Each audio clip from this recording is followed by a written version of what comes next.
Zee Marathi उत्सव नात्याच्या nomination पार्टीच्या red कार्पेटवर आता आली आहे तुमच्या सगळ्यांची लाडकी आणि जराशी खाष्ट नंदिता वहिनी. बट काय साडी कुठे आहे?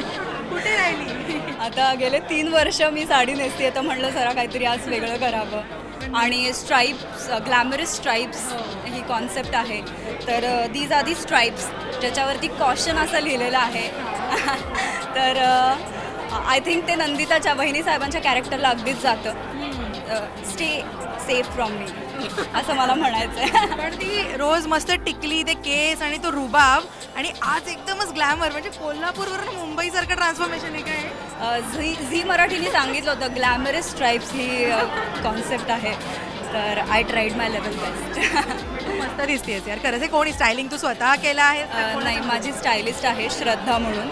तर she has done this entire look for me. पण मग रोज साडीमध्ये वावरतेस तू मालिकेमध्ये 12-13 तास, आणि जेव्हा साडीमधनं अशा कपड्यांमध्ये तर किती कम्फर्टेबल वाटतं का? असं वाटतं की यार ती साडीच बरी आपली, कसं काय?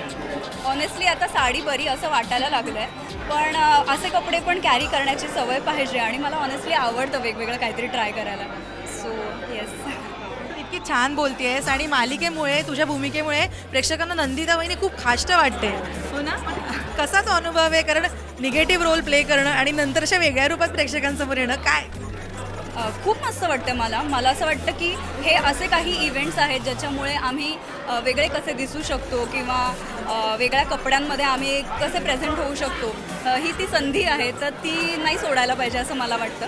पण ऑनेस्टली नंदिता करताना मला खूप मजा आली आहे. गेले 3 वर्ष मी वहिनी साहेब हे कॅरेक्टर प्ले करते, आणि कदाचित कुणी मला बोलवलं, तू आता बोलव मला नंदिता.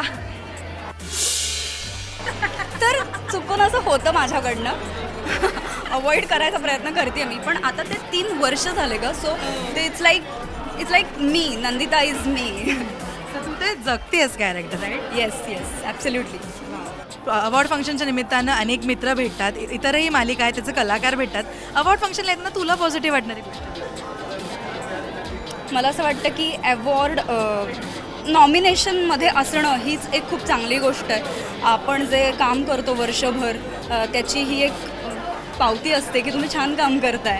तर ते ॲप्रिसिएशन मिळणं, तेही झी मराठीसारख्या प्लॅटफॉर्मकडून हे ॲप्रिसिएशन मिळणं ही फार फार फार मोठी गोष्ट आहे. आणि जसं तू आत्ता म्हणालीस की सगळेच जण भेटतात. आम्ही कोल्हापूरमध्ये शूट करतो आहे, त्यामुळे इंडस्ट्रीपासून खरं बघायला गेलं तर फार लांब आहोत, पण या निमित्ताने सगळे भेटतात तर छान वाटतं. येस, आणि ऑल द बेस्ट तुला धनश्री. खूप छान दिसते. Thank you so much.